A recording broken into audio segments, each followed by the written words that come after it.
학적 주장을 조금 더 자세히 보겠습니다. 아우구스티누스라는 책이 있어요. 이건 이소구 선생이 쓴 건데, 이소구 선생이 어디, 아우구스티누스 옛날 판본입니다. 이거는 이거는 2005년에 나온 거고, 재판으로 나온 거고, 제가 가지고 있는 거는 1995년에 나온 아우구스티누스의 생애에 대해서 쓴 책인데 아주 잘 썼어요. 그리고 생애를 쭉 이해할 수 있도록 썼습니다. 그렇게 두꺼운 책도 아니고. 그래서 민음사에서 대우 학술 총서로 나온 책인데 아주 아우구스티누스를 한눈에 이해할 수 있도록 잘 썼어요. 근데 최근에는 아우구스티누스와 관련된 책이 굉장히 많이 나왔습니다. 그 아무거나 사서 아우구스티누스가 어떤 사람이었는지를 이해하시면 좋겠습니다. 그리고 이 아우구스티누스 이 생애에 관한 책이고, 이소구 교수도 그 역사학자입니다. 그 다음에 두 번째 나온 책이 이제 피터 브라운 교수가 쓴 아우구스티누스란 똑같은 제목으로 나온 이 어마무시한 책이 있습니다. 이 어마무시한 책이 있어요. 아우구스티누스를 저는 이 책을 보면서 아우구스티누스가 어떤 사람이라는 것을 확실하게 알게 됐고, 당시 어떤 사건 때문에 어떤 일이 벌어졌고 어떻게 됐는지를 알 수 있게 됐습니다. 이것이 850페이지가 넘는 870페이지 정도 되는 아주 큰 책인데, 이 피터 브라운 교수는 이 고대 근동에서, 이게 더블린에서 태어나서 옥스퍼드 대학에서 역사학을 공부하고 영국에서 쭉 강의하다가 미국의 UC 버클리로 가서 역사와 고전 분야를 강의했고 프린스턴 대학에서 역사를 가르쳤어요. 근데 이 양반이 35년이니까 이제 은퇴하셨겠죠. 주요 관심사는 기독교 발흥과 로마 제국의 쇠퇴. 그게 이제 주요 연구 분야입니다. 그러니까 아우구스티누스를 건드리지 않을 수 없는 거죠. 이 방대한 저서를 2000년에 냈습니다. 그런데 2012년에 새물결에서 번역돼서 나왔길래 제가 안 빠지고 그냥 바로 사서 쭉 훑어봤죠. 제가 밑줄 치면서 읽은 책 중에 하나입니다. 아우구스티누스는 요즘도 연구가 많이 나오죠. 아우구스티누스를 또 한나 아렌트도 아우구스티누스와 사랑 개념에 대해서 썼던 것을 여러분들에게 소개해 드렸는데, 제가 책을 쓰면서 이 아우구스티누스에 관한 피터 브라운의 책을 몇 번 인용했습니다. 그래서 제가 2012년에 이 책을 보고 2013년에 내가 쓰던 이 책을 마주 정리해서 2013년에 다시 쓰는 경영학이라는 책을 냈습니다. 제가 이제 은퇴할 때가 되어 가고 있구나 하는 걸 생각하면서 나머지 은퇴한 다음에는 책 쓰고 책을 한 대여섯 권 쓰고 그러면 내 인생의 종말이 올 것이라고 생각하고 이제 책을 쓰려고 본격적으로 생각했죠. 그래서 이 책을 꼭 보시면 좋겠습니다. 근데 이 책이 절판됐어요. 벌써 12년 전 얘기니까 이 책이 절판됐는데, 경영학자로서 경영학이 무엇인가 하는 것을 다시 한번 생각하고 경영사상, 경영철학을 내 나름대로 정리해서 이것을 바탕으로 그 다음 인사조직론에 관한 학론들을 써야 되겠다 이렇게 생각하고 있던 차였습니다. 그래서 이 책이 아우구스티누스 얘기를 조금 합니다. 제 맨 처음 아우구스티누스부터 시작합니다. 왜냐? 인간이란 무엇인가를 설명해야 되기 때문에 그렇습니다. 인간이 뭔지를 모르고 어떻게 인사조직론을 합니까? 그래서 이 책을 잠깐만 소개하자면 이렇습니다. 서장이 있고 내가 왜 이 책을 쓰게 됐는지, 그리고 1부, 2부, 3부가 있는데 각 부에 3장씩 있어요. 그러니까 전부 9섹션이 있는 거죠. 그리고 종장이 있습니다. 인간은 실존하는가가 제1부. 제1부 인간이 실존하는가는 3개의 장으로 되어 있는데, 인간을 어떻게 볼 것인가, 경영학은 인간을 무엇으로 보는가, 인간의 본질과 실존은 무엇인가, 제2부에서는 마음이 영혼을 따르는가, 마음은 영혼을 담고 있는가. 영혼이란 말은 불멸해서 인간이 죽으면 구죽구천동에 영혼이 떠든다는 이런 식의 영혼은 이건 주술적 의미의 영혼이고요. 우리가 말하는 영혼이라는 건 그런 의미가 아니에요. 영혼은 기억이에요. 기억. 나는 어머니에 대한 기억이 많이 있잖아요. 그러니까 어떤 일이 있으면 그것은 어머니와 연결시켜서 생각나는 경우가 있어요. 그래, 영혼이라는 게 뭐냐? 그 사람과의 관련 맺은 사람들에 관한 기억이에요.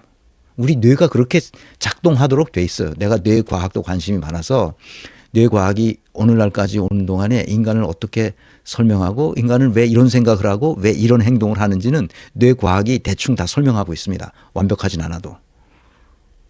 결국 기억입니다. 그래서 마음은 항상 기억을 담고 있는 거죠. 기억의 총체가 영혼이라는 거예요. 이해하셨죠? 경영은 왜 마음을 사로잡아야 하는가? 경영에서 마음을 사로잡지 않으면 경영이 안 되는 겁니다. 이재명을 봐도 알아요.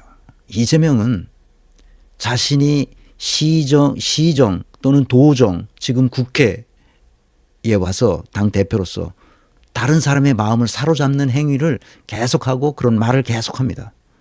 그 말에, 그 행위에, 그 의사결정에 사람들이 마음을 사로잡히는 거예요. 이재명에게. 그런 사람이 없다는 거예요. 그래서 우리나라에 지금 정치인 중에 그런 사람이 누가 있습니까? 마음을 사로잡는 사람이 어디 있어요? 없죠. 없습니다. 있으면 말해주세요. 국민의 마음, 시민들의 마음, 지식인의 마음을 사로잡는 사람이 누군가요? 한동훈? 이준석? 없습니다. 경영은 마음을 사로잡아야 돼요. 누구의 마음을? 함께 있는 사람. 함께 일하는 사람. 마음을 사로잡아야 돼요. 그렇게 하기 위해서 경영은 민주화되어야 합니다. 다 질문으로 나는 이 세계에 대해서 항상 의문이 많았어요. 그 의문 덩어리예요, 이게. 자, 인간은 실존하는가? 인간의 본질과 실존은 무엇인가? 마음이 영혼을 따르는가? 경영은 민주화될 수 있는가? 제3부는 조직은 영혼의 무덤인가? 기억을 다 파괴하는 거예요. 영혼이 기억이라 했잖아요. 그래서 우리가 훌륭한 인간이 된다는 것, 높은 성과를 낼 수 있는 유능한 인간이 된다는 것은 그런 위대한 가르침의 기억 속에 우리가 파묻혀 있을 때 그 위대한 인물들이 했던 행동과 의사결정을 계속 따라하는 거예요. 그런데 그런 걸 못하게 만드는 것이 조직이 아니냐 이 말이죠. 내가 조직 속에서 일해본 바에 의하면 그렇습니다. 그래서 조직은 영혼의 무덤이냐고 묻는 겁니다. 실제로 어떤가? 조직은 어떻게 폭력적으로 되는가? 조직의 새로운 정의는 가능한가? 조직을 새롭게 정의해야 됩니다. 조직은 과연 구성원들의 자기 실현의 장이 될 수 있는가? 이 9개의 질문으로 이 책이 구성되어 있습니다. 그래서 내가 생각했던 것보다 이전에 책을 냈던 것보다도 훨씬 많이 팔렸습니다. 고마운 일이죠. 이 21세기 북스가 책을 잘 만들어줬습니다. 그래서 종장으로 끝납니다. 오늘 할 얘기는 바로 제1부의 1장에 해당되는 인간을 어떻게 볼 것인가로 시작합니다. 여기에 아우구스티누스 얘기가 나오죠. 이 책 53페이지에서부터 55페이지까지 얘기를 간단하게 정리했고 시간이 되면 조금 더 읽어드리겠습니다. 아우구스티누스는 그 후에 점점 신앙심이 깊어지면서 기독교 역사에 길이 남을 만한 많은 책을 썼다. 그는 죄악이 성적 결합을 통해 전달되는 것으로 간주했어요. 그래서 유아 세례가 원죄를 없애고 아이가 태어나면 그 아이를 유아 세례를 줘서 그 부모로부터 내려오던 아담으로부터 쭉 내려오는 그 원죄를 없애버리는 거예요. 아이가 뭔지 얘가 이게 뭔지도 모르는 아이를 데리고 그렇게 하는 거죠. 그래서 유아 세례를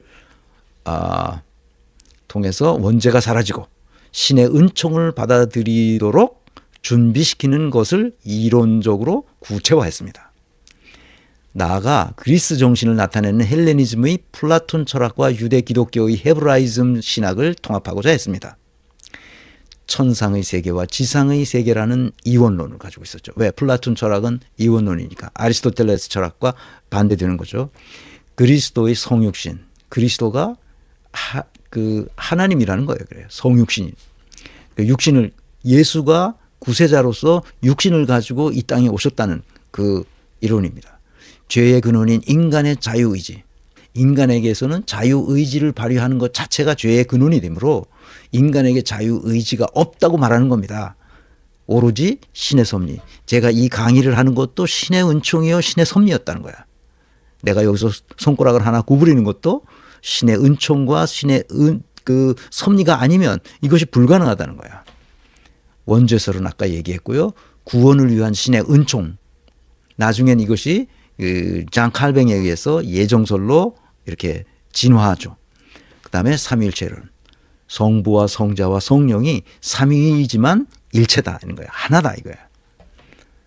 이것은 우리의 보편적 상식으로는 잘 받아들이기 어렵죠. 그래서 나중에 이제 동방교회와 서방교회 사이에 분쟁이 일어나고 갈라서게 됩니다. 그게 그런 것은 이제 그래서 기독교가 있으면 기독교는 천주교가 있고 가톨릭이 있고 개신교가 있고 정교회가 있잖아요. 서방교회와 동방교회가 갈라서는 것은 바로 이 삼위일체 이론에 대한 생각이 달라지기 때문에 그렇습니다. 일단 신학 이론이 이렇게 신학 이론을 정립했어요. 누가? 아우구스티누스가. 말하자면 그는 경험과 성찰을 통해 인간은 완전히 타락했으며 자기 자신이 성적 이 충동을 억제하지 못해서 살아왔던 과거를 보니까 정말 자기 경험이 그런 걸로 봐서 인간은 완전히 타락했다. 이렇게 보는 거죠. 인간 스스로의 능력으로는 구원에 이를 수 없다고 생각했고 그리고 구원의 길은 오로지 신의 은총뿐이라고 가르쳤습니다. 나아가서 그러나 수도사였던 펠라기우스는 달랐습니다. 그는 해박한 도덕주의자로서 당시 로마 시민과 귀족들의 방탕한 생활을 근본적으로 개혁한다고 촉구했습니다. 펠라기우스는 많은 사람들의 지지를 얻었습니다. 그는 인간의 자유의지를 강조했고 원죄 개념을 부인했습니다. 죄를 가지고 태어나는 사람은 없다는 것이고 그래서 사람들에게 금욕적이고 도덕적인 삶의 중요성을 가르쳤습니다.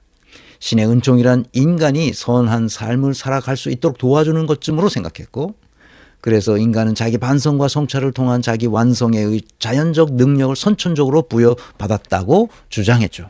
그래서 많은 사람들이 따랐습니다. 바르게 행동하고 이웃과 진정한 마음으로 관계를 맺는 덕행을 쌓을 때 구원받을 수 있음을 강조했죠. 오늘날의 시각으로 보면 너무나 평범한 이야기를 하고 있지만 이것이 문제가 됐습니다. 이러한 가르침은 오직 신의 은총만이 완전히 타락한 인간을 구원할 수 있다는 아우구스티누스 견해와 정면으로 충돌했습니다.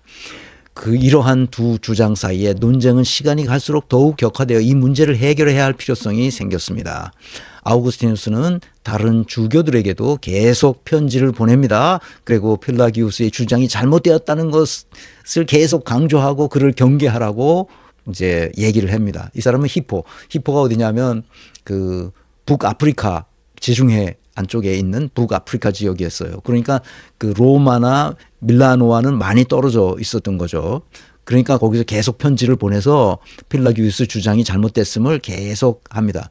아니 펠라기우스가 이단으로 정죄되고 파문됐는데 그리고 문서가 다 파괴됐는데 펠라기우스가 무슨 주장을 했는지 어떻게 아느냐? 역사학자들이 어떻게 알게 됐을까요? 뻔한 거잖아. 아우구스티누스는 워낙 훌륭한 사람이고 워낙 유능한 사람이니까 그가 쓴 문서는 다 남아있어요. 근데 그가 쓴 문서를 보면 펠라기우스가 이런 주장을 한다는 것이 다 남아있습니까? 펠라기우스 원문은 다 날아갔지만 아우구스티누스의 문서는 그대로 남아있거든. 그러니까 아우구스티누스가 한 말 속에는 펠라기우스의 주장이 다 담겨 있어요. 그러니까 펠라기우스가 무슨 주장을 했는지 다 알고 있단 말이에요. 후대 학자들이. 그래서 그래서 어떻게 됐냐? 이때 이제 이 책, 내가 아까 했던 그 피터 브라운 교수가 쓴 이 책에는 그 편지를 보내면서 뇌물도 같이 보냅니다. 다 나와 여기 뇌물도 이런 뇌물도 그 밀라노나 로마에 있는 그 큰 그 교회의 주교들에게 그 다 보냅니다. 뇌물도 같이 넣어서 편지도 같이 보냅니다. 그 얘기가 이 책에 다 나와요. 이거 내가 쓴 거 아닙니다.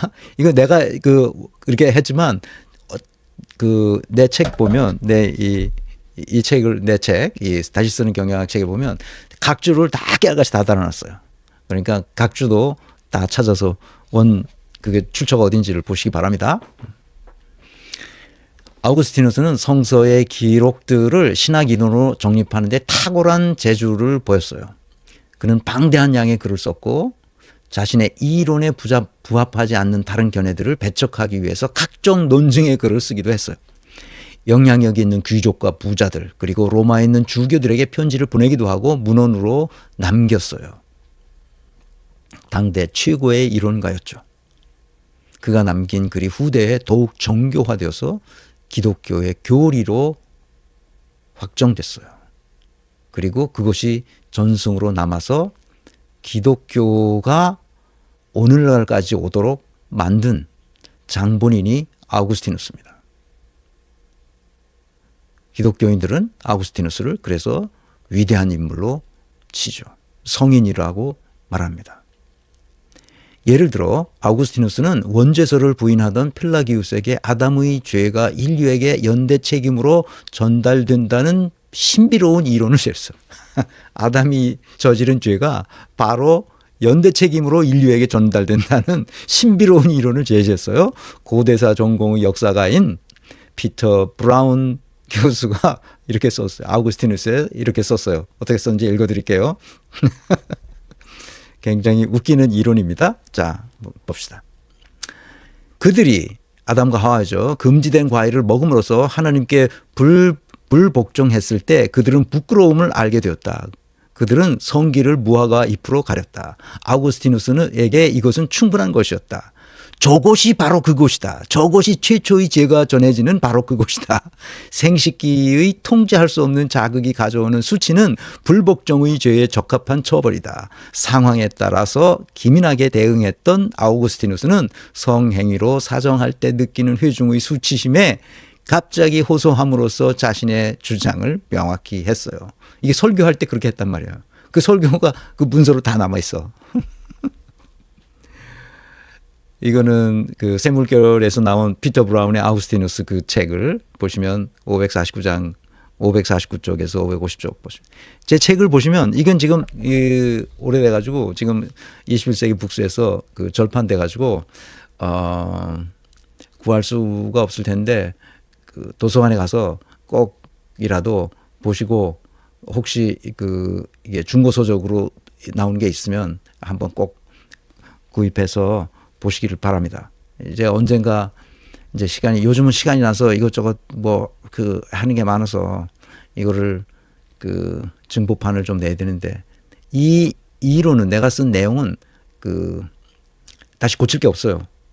내가 오랫동안 숙고해서 쓴 거기 때문에 고칠 게 없고 다만 최근의 사례들이 조금 더 개정 증보해야 될 내용들이 있는 것 같습니다.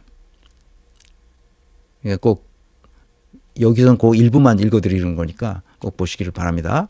그러니까 이게 아우구스티누스가 오늘날의 지적 수준으로 보면 말도 안 되는 주장을 하는 거죠. 근데 그 당시엔 그게 먹혔단 말이죠. 그러니까 인간이 지금 얼마나 우리의 인식의 지평이 확 넓어졌는지 알죠. 이 우주를 생각하고 그다음에 우리 인간을 생각하는 방식이 학문이 그동안 무지하게 발전해가지고 이때 고대 시대와는 잽이 안 되는 거죠. 이게 다 먹혔다니까. 이렇게 주장하면 사람들이 다 먹었어. 알아들었어. 그래가지고 그렇구나 이렇게 생각하는 거지. 그리하여 기독교의 세계는 점점 독신 생활과 금욕적인 시대로 접어들게 되었습니다. 이제 인간이 경험하고 있는 성행위와 감정은 형벌이 되는 거예요. 성행위는 불복종의 죄가 되고 성감정은 금욕 생활을 해야 하는 수도사들에게는 의지에 대한 고문이 됐어요. 한편 펠라기우스는 시민에게 거룩하게 살도록 가르쳤고 부자들을 향하여 재산을 가난한 사람들에게 나누어 주도록 기독교의 근본 정신을 설교했어요. 하지만 아우구스티누스는 대단히 보수적인 입장을 취했죠. 제국의 위계 질서와 마찬가지로 수도원도 교회도 위계 질서를 유지하기 위해서 재산이 필요했기 때문에 부유한 사람들이 가난한 사람들을 위해서 자기 자선을 하기보다는 수도원에 기부해라. 수도원에 뭘 해야 된다. 그러니까 수도원에 기부하도록 한 거예요, 전부. 지금 교회 목사들이 헌금 내라, 11조 해라, 무슨 감사 헌금 해라, 무슨 건축 헌금 해라, 뭐 무슨 헌금 해라 하고 하는 거나 똑같은 거를 아우구스티누스 시대에도 똑같이 했다고. 430년에 아우구스티누스가 죽습니다. 수도사들과 성직자들은 부자들의 기증품과 영향력에 의지하고 있었죠. 나중에 이게 심각해집니다. 이렇게 두 개의 상반된 가르침이 격렬하게 부딪히자 교회는 주교들을 불러 모아 이제 공회를 열은 거죠. 회의를 했어요. 로마의 영향력 있는 주교들이 누구의 손을 들어줄지는 뻔했죠. 당연히 자기네들에게 부와 명예와 권력이 쓱쓱 들어오는 방식의 아우구스티누스 이론을 손을 들어줄 수밖에 없는 거죠. 언제나 그렇듯이 권력을 가지고 있는 사람들은 자신의 기득권을 내려놓지 않는 범위 내에서 의사결정을 합니다. 지금도 똑같죠. 자, 그래서 나는 여러분에게 조금 더 여기를 쓰려다 보니까 손가락도 아프고 그래서 조금 더 읽어드리겠습니다. 재미있을지 모르겠지만 여기는 엔터테인먼트가 없는 강의라서 그래도 한번 읽어봅시다. 조금만 더 읽어드릴게요. 우리는 마녀사냥과 십자군 전쟁에 대해 학교에서 배웠기 때문에 대부분 잘 알고 있습니다. 그러나 중세 사회에 특별한 관심이 없다면 허위 문서를 만들거나 위조했던 일에 대해서 잘 모르죠. 중세는 모든 것이 위조와 허위와 거짓말로 일관했던 시대였습니다. 430년에 아구스티누스가 사망하자 곧바로 얼마 안 가서 이제 서로마는 멸망합니다. 그리고 유럽 전체가 기독교의 세계로 빠져들죠.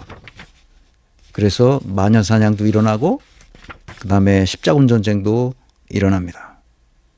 거기까지만 알고 있죠. 그 마녀사냥과 십자군 전쟁이라는 게 바로 악령이 출몰하는 세상을 역사적으로 우리에게 가르쳐 준 겁니다. 그러나 이 중세사에 관심이 별로 없는 일반인들은 그 교회가 얼마나 허위 문서를 만들고 조작했는지에 대해서는 잘 모릅니다. 그래서 제가 여기다 이 책에다 썼어요. 독일의 역사가들은 수도원에서 멋대로 서류를 만들어 그 토지를 가로채 수도원 영지로 편입시키는 일이 많아 중세를 위조하는 영혼의 학이라고 시대를 영혼의 학의 시대 그러니까 위조하는 영혼학 위조하는 영혼학의 시대라고 이름을 붙였습니다.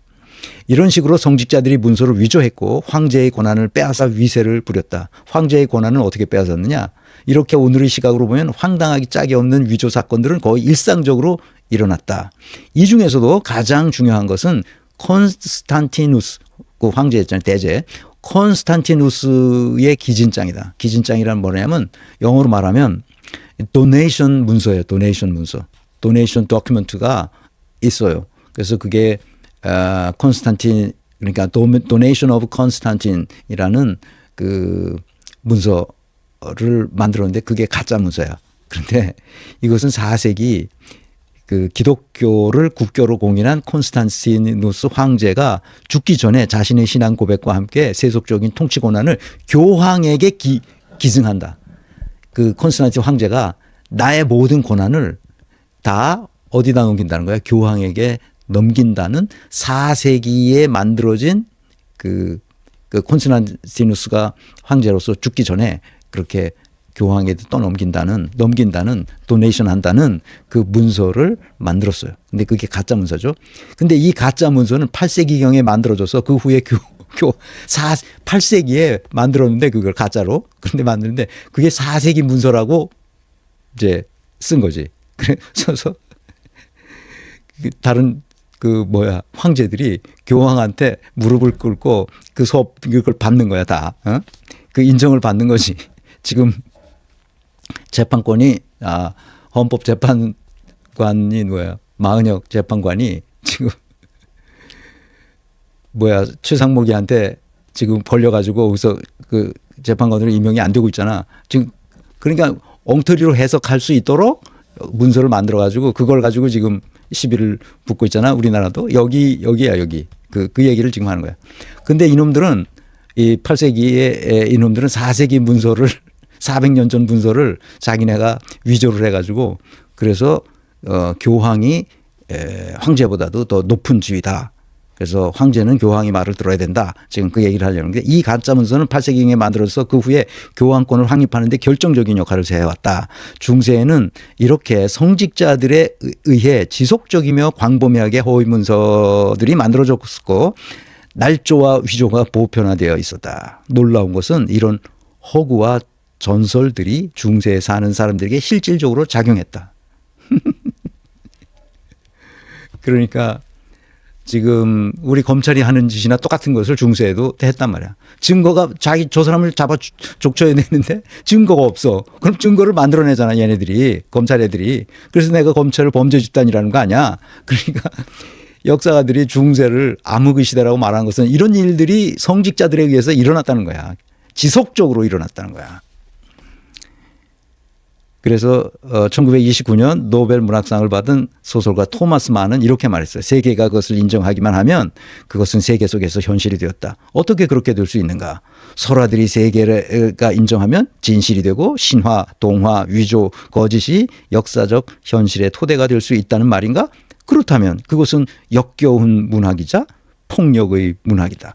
진실이 아닌 것을 진실로 만드는 것은 궁극적으로 모두 폭력이다.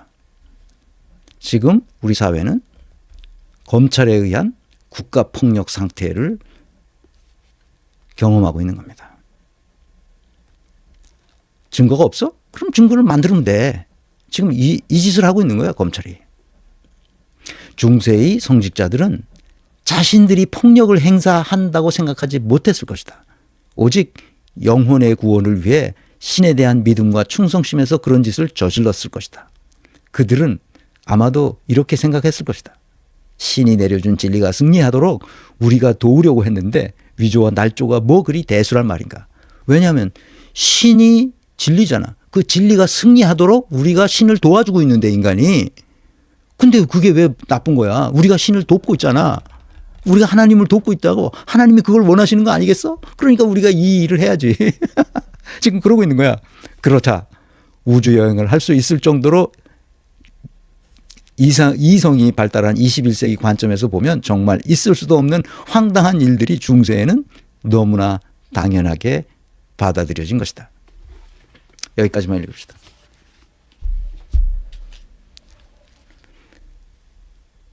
자,